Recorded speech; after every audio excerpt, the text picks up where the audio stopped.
Bonjour à tous, j'espère que vous allez bien. Aujourd'hui, on se retrouve pour une nouvelle présentation euh, sur l'oracle Le Petit Le Normand de Rosane Grosjean.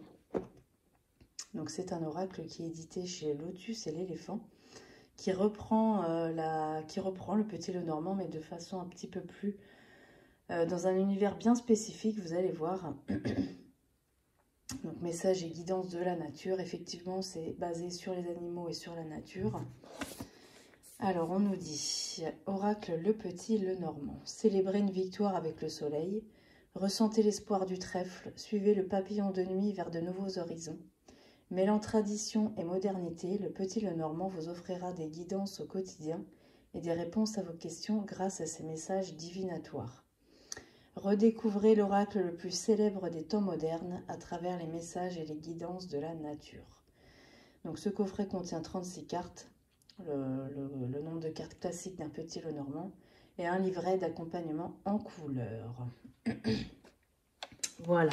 Alors, l'intérieur, alors déjà la boîte, hein, vous voyez, avec une belle pie. C'est magnifique. On a un petit peu des... C'est pas des dorures, c'est ouais, des écritures un petit peu cuivrées qui tendent vers le rose. Excusez-moi, je suis enrouée aujourd'hui. À l'intérieur, on a 3 pies. Vous voyez, c'est très très joli. Voilà, alors ensuite on a le livret, tout en couleur, très très joli. Voilà, on a le sommaire, on a le guide des lectures de l'oracle le Normand. Alors, l'oracle du Petit Le Normand propose une symbolique plus épurée que le jeu traditionnel. Il est peu commun, bien que toutefois cohérent, de procéder à des tirages à une carte. Il ne s'agit pas ici de chercher toutes vos réponses dans la symbolique d'une seule et unique carte, mais plutôt d'en faire la lecture en relation avec d'autres. Donc là, on nous donne une explication. Si vous tirez les oiseaux, pluies et nuages, par exemple, il ne s'agira alors pas de se questionner sur la signification de chaque carte, mais de comprendre en quoi elles peuvent être liées. Voilà. Ensuite, on nous dit la lecture du Petit Le Normand est très axée sur la disposition des cartes. Leur position joue un rôle supplémentaire quant à leur signification. Voilà, donc on nous dit vous pouvez toujours vous référer aux exemples de disposition, mais que le plus important est que vous gardiez votre question en tête pendant le tirage. Voilà, alors ensuite on nous dit venons-en maintenant au tirage les plus emblématiques du Le Normand. Donc on va les voir. Donc le tirage à 2 cartes, donc c'est le plus basique des tirages Le Normand. Vous pouvez faire ce tirage de manière quotidienne si vous voulez par exemple avoir un ordre d'idée de ce qui vous attend pour la journée. Voilà. Placez 2 cartes côte à côte et regardez en quoi elles peuvent interagir et se compléter.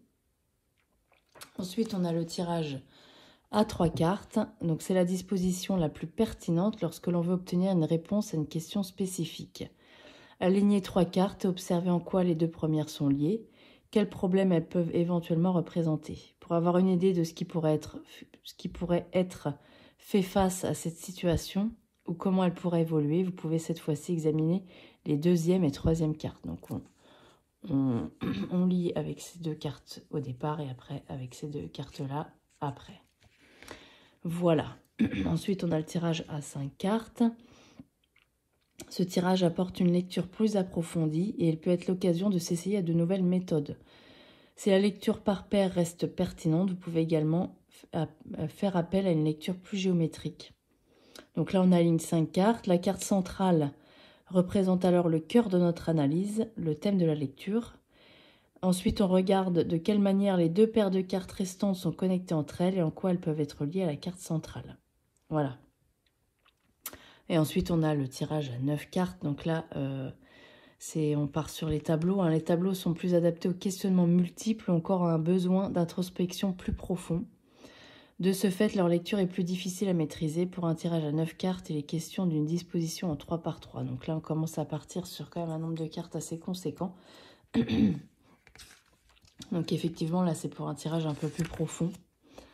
Voilà, et puis ensuite, on a le grand tableau, le normand, le classique. Donc on nous dit avant de vous lancer dans un grand tableau, gardez à l'esprit que vous y passerez très certainement un assez long moment. Effectivement, Parce que là, voilà, il faut garder en tête qu'on ne peut pas faire ça en 5 minutes, ça c'est sûr. Voilà, donc là on a toute une explication sur le grand tableau. Voilà.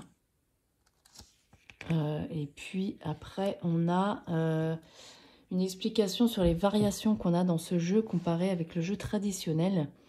Donc là, on nous dit que les cartes l'enfant, l'homme, la femme. Donc ces 3 cartes ont été remplacées par la chenille, la chrysalide et le papillon de nuit. Donc ce jeu se concentre sur l'évolution de l'être humain plutôt qu'une différence de genre.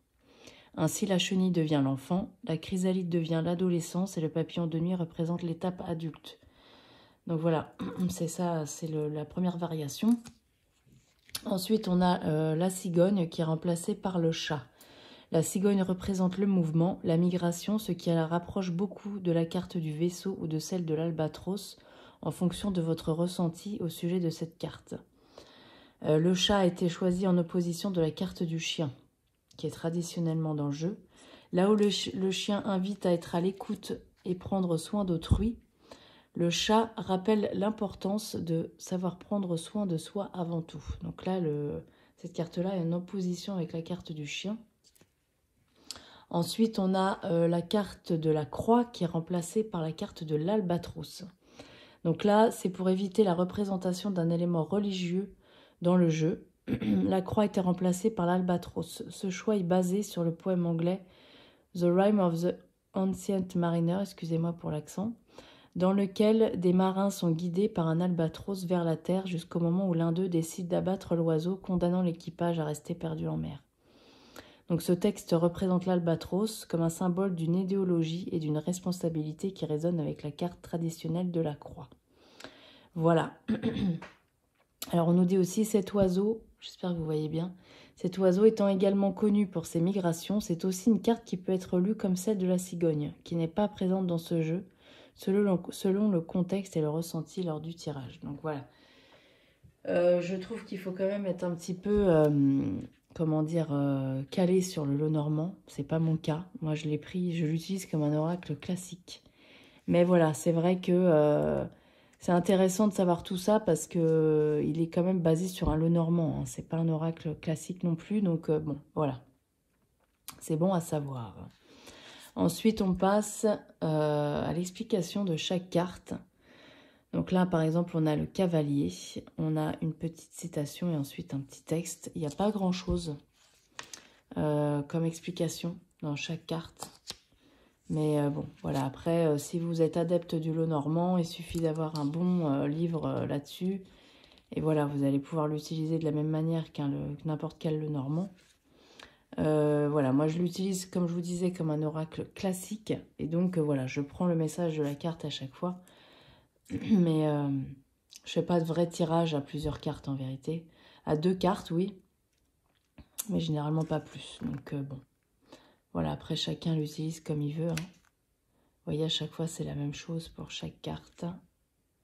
Voilà.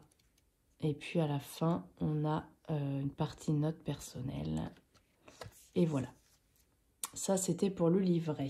Ensuite, on va passer aux cartes. Alors, l'intérieur est noir. Et c'est vraiment très, très, très, très beau. Vous allez voir. Hop. Le dos des cartes, regardez ça, c'est superbe. C'est très élégant.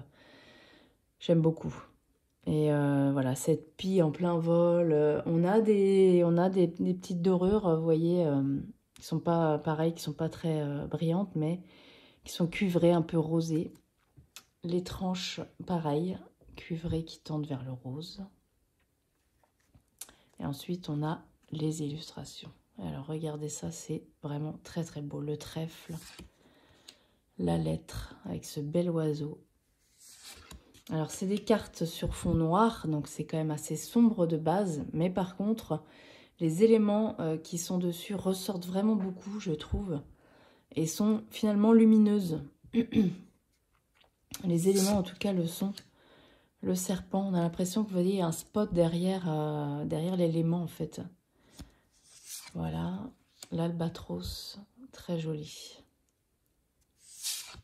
L'anneau, magnifique, avec cette lune. Et la pie. les croisements. Avec ce petit insecte, il va falloir qu'il choisisse quel chemin prendre. La police aussi sur les cartes est très très jolie. Les oiseaux, regardez, magnifique. La lune qui se reflète dans l'eau, j'imagine. Le soleil.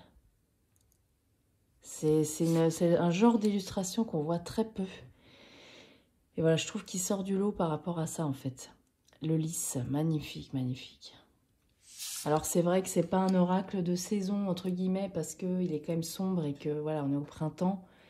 Mais, bon, après, quand on aime un jeu, on l'utilise n'importe quand, hein. Donc, de toute façon, il y a quand même des représentations un petit peu du printemps. Vous voyez le lys qu'on a vu. Il y a quelques cartes comme ça qui font penser quand même au printemps. Le cavalier, avec ce beau cheval qui court, qui galope. Le cercueil. Le livre. Donc là, vous voyez, comme elle disait, c'est très épuré comparé au Lenormand classique, hein. Évidemment, ça n'a rien à voir d'ailleurs. Mais bon, voilà, faut aimer le style. Mais moi, je l'ai trouvé très beau. Le papillon de nuit. L'ours. Très beau aussi. Le vaisseau. Celle-là, je l'aime bien. Je la trouve mignonne, cette petite feuille qui, voilà, qui tombe sur la rivière et puis qui suit son chemin. Je trouvais ça très poétique. Le mont. Le cœur, cette biche avec son faon. Le renard, elle est belle celle-là aussi, hein. Il n'y a pas vraiment de couleur, vous voyez, hein, on part sur du bleu, du violet, du noir, du blanc. C'est toujours à peu près le même genre de couleur, mais moi je trouve que c'est lumineux. Là, vous voyez, on dirait qu'il y a un spot derrière la chrysalide qui cherche à percer, une lumière qui cherche à percer, quoi. Les poissons. Le jardin, elle est super belle celle-là aussi, hein. Le bouquet, magnifique. Vous voyez, là, on est un peu sur le printemps, hein, des fleurs. Voilà, bon, après, il faut être sensible aux illustrations. Le fouet. L'arbre. La tour, cette araignée qui a tissé sa toile. La chenille. Les nuages. Là, on voit bien que, voilà, la lumière cherche... Le soleil cherche à percer, quoi. On s'en rend compte, c'est très bien fait. La maison, avec ses tessins. Je sais pas, d'abeilles ou de... Ouais, d'insectes. Ouais, on dirait que c'est des petites abeilles, en fait, dessus. Je sais pas si vous allez voir. Vous voyez? Petit essaim. La clé. Les étoiles. La faux avec cette belle chouette. Magnifique, hein? L'encre. La pieuvre.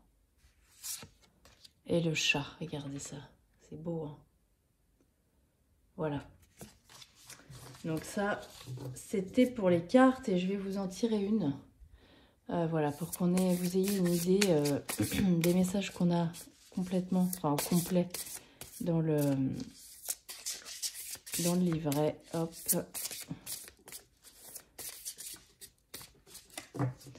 Voilà, on va le faire rapidement.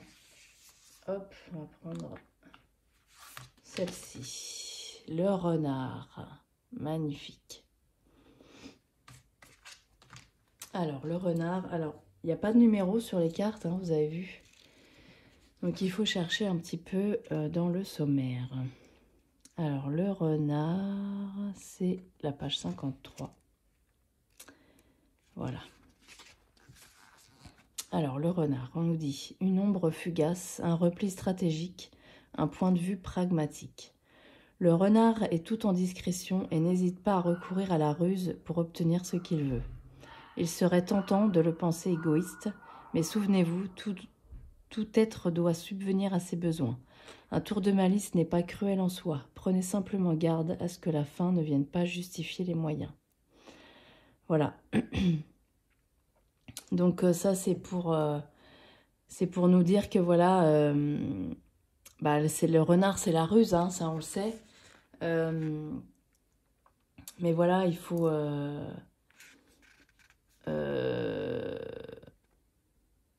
bah voilà, il faut suivre ça. Enfin, il faut, comment dire... Oh, j'ai du mal à trouver mes mots aujourd'hui, je suis désolée. Voilà, il faut être rusé, il faut pas hésiter non plus à essayer d'obtenir les choses d'une façon ou d'une autre. Voilà, alors peut-être par une stratégie, voilà. Mais on nous dit prenez simplement garde à ce que la fin ne vienne pas justifier les moyens. Donc il faut quand même faire attention à la façon dont on veut obtenir les choses aussi. Mais qu'il faut être dans la stratégie et dans la ruse quand même, voilà.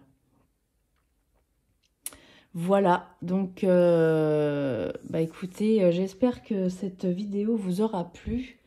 N'hésitez pas à me dire si vous l'avez, cet oracle. J'ai pas vu beaucoup de reviews dessus, j'en ai vu quelques-unes, mais j'en ai pas vu énormément. Et voilà, moi je trouve que c'est quand même un bel oracle, quoi. Et puis bah même si on n'est pas très adepte du lot normand, on peut aussi, vous voyez, l'utiliser comme un oracle classique, hein, sans problème. Et puis bah, pour les adeptes du lot normand, je trouve qu'il change complètement de ce qu'on a l'habitude de voir. Donc voilà, il est intéressant là-dessus aussi. Voilà, bah écoutez, j'espère que cette vidéo vous aura plu. Et je vous dis à très bientôt. Merci beaucoup.